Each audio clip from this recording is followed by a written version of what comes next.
నమస్తే బ్రో. నమస్తే bro. Big boss follow అవుతున్నావా? I'm biggest fan of the big boss bro. So ఎట్లా అనిపిస్తుంది ఈ సీజన్ స్టార్టింగ్లో ఏదో కొంచెం సప్పగా అనిపించింది కానీ ఏం బాగాలేదు అనిపించింది కానీ సంజన గారు ఉన్నారు కదా, ఆమె వల్లే కొంచెం పెరిగింది, కొంచెం ఇంట్రెస్ట్గా ఉంది బిగ్ బాస్ అయితే ఈ week second week Manish eliminate అవుతాడని టాక్ ఉంది. మరి ఎట్లా అవుతాడు అంటే ఎలిమినేట్ అయిపోయాడు బ్రో. నాకు అందిన ఇన్ఫర్మేషన్ ప్రకారము మర్యాద మనీష్ అయితే ఎలిమినేట్ అయిపోయాడు. యాక్చువల్గా ప్రియా ముందు కదా కామనర్, ఆమె అయితే ఎలిమినేట్ అయిపోవాల్సింది. బట్ అన్ఫార్చునేట్లీ మర్యాద మనీష్ అయితే ఎలిమినేట్ అయిపోయాడు.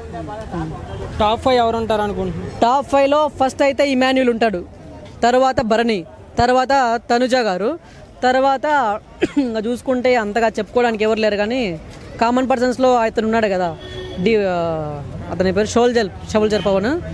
ఇంకా అంతే మ్యాక్స్ ఇప్పుడు ప్రస్తుతానికి అయితే ఉండేది. ఇంకా సంజన గారు 5లో ఉండొచ్చు. హరిత హరీష్ గురించి 1 wordలో చెప్పాలంటే, హరిత హరీష్ గురించి అంటే మనిషి అయితే మంచోళ్ళకి మొరుటుగా కనిపిస్తున్నాడు కానీ కొంచెం ఎందుకో వీక్గా ఉన్నాడు, లైక్ వీక్గా అనిపిస్తున్నాడు, ఎమోషనల్ వీక్ అనిపిస్తుంది. బట్ ఈ వీక్లో middle of the week off డేస్లో అయితే కొంచెం మారాడు కాబట్టి ఈ వీక్ అయితే సేఫ్ అయిపోయాడు అనిపిస్తుంది. నిన్న ఇమాన్యువల్ రీతులో ఎవరిది తప్పు అంటావు? ఖచ్చితంగా రీతుదైతే తప్పు బ్రో. అసలు నిన్న జరిగింది కదా, ఏంది హౌస్మేట్ది జరిగింది కదా captaincy task, second captaincy task. దాంట్లో అక్కడ క్లియర్ కట్గా తెలిసిపోతుంది సెకండ్ రౌండ్లో డిమార్ట్ పవన్ లైక్ ఎలిమినేట్ అయిపోవాలి, అది బజర్ అయిపోయిన తర్వాత ఎవరైనా స్టాప్ అని చెప్తే స్టాప్ చేయకపోతే ఒకవేళ ఎలిమినేట్ చేయొచ్చు. బట్ ఆమె మధ్యలో ఎందుకు స్టాప్ అని చెప్పిందో అర్థం కావట్లేదు. అక్కడ క్లియర్ కట్గా ఫేవరిజం తెలిసిపోతుంది. అతన్ని కానీ క్యాప్టెన్ చేశామంటే ఈమెకు ఫేవర్గా ఉంటాడు కదా, అడిగింది ఇస్తాడు కదా. సో వాళ్ళ మధ్య కొంచెం లవ్ ట్రాక్ జరుగుతుంది కాబట్టి ఆయనకి ఫేవర్గా చేసింది. సో అలా చేయడం వల్లనే ఆమెకి ప్రీవియస్ ఎపిసోడ్ జరిగింది కదా నిన్న, లైక్ కర్మ రిపీట్స్ అన్నట్టుగా సేమ్ అలాగే జరిగింది. అందులో ఆమె టార్గెట్ చేసి ఓడిచ్చారు. అయితే డీమన్ పవర్ని కావాలనే గెలిపించిందా రీతు? ఖచ్చితంగా తెలిసిపోతుంది, చూసే వాళ్ళకి ప్రతి ఒక్కరికి తెలిసిపోతుంది. ఆ సెకండ్ రౌండ్లో డీమాన్ పవన్ ఎలిమినేట్ అయిపోయింటాడు ఖచ్చితంగా.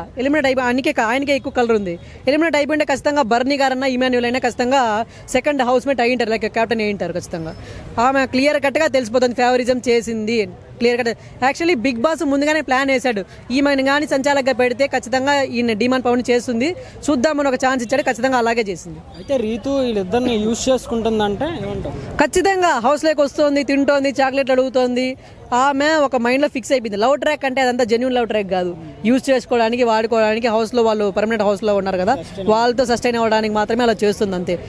మరి ట్రయాంగిల్ లవ్ స్టోరీ ఎట్లా ఎంతవరకు వెళ్ళిపోతుంది? లవ్ స్టోరీలు అలాంటివి ఏమి లేవు బ్రో, ఓన్లీ అంతా ఫేక్గా ఉంది. వీళ్ళు పర్మనెంట్ హౌస్మేట్స్గా ఉన్నారు, ఓనర్స్గా ఉన్నారు, వాళ్ళ దగ్గరికి పోవాలి, వాళ్ళతో మంచిగా ఉండాలి, ఏమైనా ఇస్తారనేసి లవ్ ట్రాక్ లాగా పెడుతున్నారు. కానీ ఇక్కడ లవ్ ట్రాక్ లేదు. లేకపోతే వాళ్ళకైనా పిచ్చా చెప్పు, లేకపోతే వీళ్ళు కామన్ పర్సన్స్, వాళ్ళు మంచి సెలబ్రిటీస్, వాళ్ళు వీళ్ళ దగ్గరికి వచ్చి అంత చేయడానికి అంత దక్కర్లేదు. సో వాళ్ళ మైండ్లో ఫిక్స్ అయిపోయారు, లవ్ ట్రాక్ లాగా నడిపిస్తే వాళ్ళతో మంచిగా ఉండొచ్చు, బయట కూడా మంచిగా ఉంటుంది, కొంచెం స్క్రీన్ ప్రెజెన్స్ ఉంటుంది అని చెప్తున్నారు. కానీ అంతా ఫేక్ అంతా ఇది. అయితే తనుజ భరణి నాన్న అని పిలవడం మీకు ఎలా అనిపించింది? వాళ్ళిద్దరు బాండింగ్ అయితే చూడడానికి చాలా చూడముచ్చటగా ఉంది, చాలా మంచిగా ఉంది. నిజంగానే తండ్రి కూతురులాగా వాళ్ళ ఏజ్ గ్యాప్ వల్ల ఉంది, చూడడానికి కూడా అలా ఉంది. తనుజ చెప్తున్నాను కదా, భరణి గారిని నమ్మినంత గుడ్డిగా లైక్ అంత మంచిగా ఎవరిని నమ్మలేదు. ఒక టాస్క్ అది ఫోన్ మాట్లాడే టాస్క్ ఒకటి పెట్టారు, దాంట్లో అందరూ బజర్ కొట్టలేదు అని చెప్పారు. భరణి గారు మాట్లాడలేదు, భరణి గారితో మాట్లాడించండి, ఆయన కామ్గా ఉన్నాడంటే బజర్ కొట్టేసినారు వీళ్ళు, ఏదో జరుగుతుంది అనేసి ఆమె మైండ్లో ఫిక్స్ అయిపోయింది. ఫోన్ తీసుకొని మాట్లాడి ఆయన ఏం మాట్లాడలేదు, హలో అన్నాడంటే ఆమెకు ఫిక్స్ అయిపోయింది. అప్పటికే ఆమె బజర్ కొట్టింది అంటే ఎంత మంచిగా నమ్మింది అనేసి అక్కడ తెలిసిపోతుంది. వాళ్ళ బాండింగ్ అయితే ప్యూర్లీ హెల్తీ బాండింగ్. అయితే ఇంకా ఎవరైనా మాస్క్ వేసుకొని నటిస్తున్నారా? ఎవరైనా మిగతా శ్రీజ ఉంది, ప్రియాంక ఉంది. ఖచ్చితంగా వీళ్ళని చూస్తే అసలు బిగ్ బాస్ చూసినప్పుడు వాళ్ళు వస్తేనే ఇరిటేషన్గా ఉంది, ఎందుకున్నారు వీళ్ళని ఎందుకు స్క్రీన్లో చూపిస్తున్నారా అని ఇరిటేషన్గా ఉంది. ఇంకా రీతు చౌదరి మెయిన్, అసలు అయిన ఇమాన్యుల్తో అంత మంచిగా ఉంది, తనుజాతో అంత మంచిగా ఉండి సడన్గా చేంజ్ అయిపోయి ఆ డిమాండ్ పవన్కి ఎందుకు సపోర్ట్ చేసినా అర్థం కావట్లేదు. అప్పటి నుంచి అయితే ఆమెకి నెగిటివ్ ఇంపాక్ట్ అయితే పడిపోయింది. అయితే బిగ్ బాస్లో ఇప్పుడు ఉన్న వాళ్ళందరిలో ఎవరు బాగా అన్ని వర్క్ చేస్తూ ఉన్నారు, అందరికీ హెల్ప్ఫుల్గా ఉన్నారు, ఒక మంచితనం ఉండేది ఎవరు అంటారు? భరణి గారు, ఇక ఇమాన్యుల్, సుమన్ శెట్టి, ఇక సంజన గారు, తనుజ, వీళ్ళైతే టాప్ 5లో ఖచ్చితంగా ఉంటారు.